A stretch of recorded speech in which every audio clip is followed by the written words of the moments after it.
Coucou tout le monde, j'espère que vous allez bien. Aujourd'hui on se retrouve pour une nouvelle vidéo puisque c'est le 7 juillet et donc au Japon c'est Tanabata. Donc qu'est-ce que c'est Tanabata? Aujourd'hui je vais vous expliquer la légende à l'origine de Tanabata et qu'est-ce qu'on fait ce jour-là au Japon. Donc je précise que l'histoire que je vais raconter, il y a énormément de versions, donc si vous connaissez, vous en avez peut-être entendu une autre.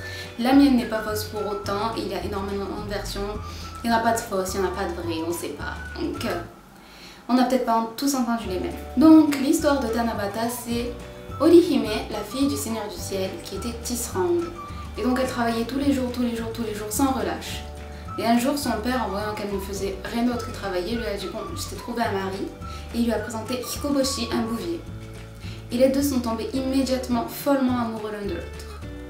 Et donc, puisqu'ils étaient tellement amoureux et qu'ils passaient tout leur temps ensemble, ils ne travaillaient plus.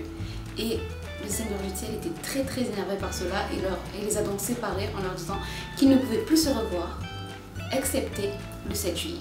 Donc c'est aujourd'hui que Orihime et Hikoboshi peuvent se retrouver. Et donc qu'est-ce qu'on y fait? Alors on écrit des vœux sur des petits papiers comme celui-ci. Ensuite on les accroche sur des bambous au milieu de tas d'autres vœux et il est dit que le vœu se réalisera. Tout simplement parce que Orihime et Hikoboshi ont souhaité se retrouver et que c'est aujourd'hui que leurs vœux se réalisent chaque année. Donc si vous souhaitez faire des vœux, n'hésitez pas, c'est aujourd'hui le jour des vœux. J'espère que les vôtres se réaliseront. Avant de terminer cette courte vidéo, je voulais vous parler de quelque chose. Donc il y a énormément de gens qui me demandent de faire des cours de japonais dans les commentaires, qui me disent fais des vidéos pour faire des cours de japonais, mais j'ai absolument pas la capacité de faire ça. Je ne peux pas, je ne parle pas assez bien japonais, il y a énormément de fautes que je fais et de choses que je ne sais pas, donc je ne ferai pas de cours de japonais. Mais je vais vous mettre la chaîne d'un ami ici. Et en description, il vit depuis 7 ans au Japon et il fait des cours de japonais, donc n'hésitez pas à passer voir.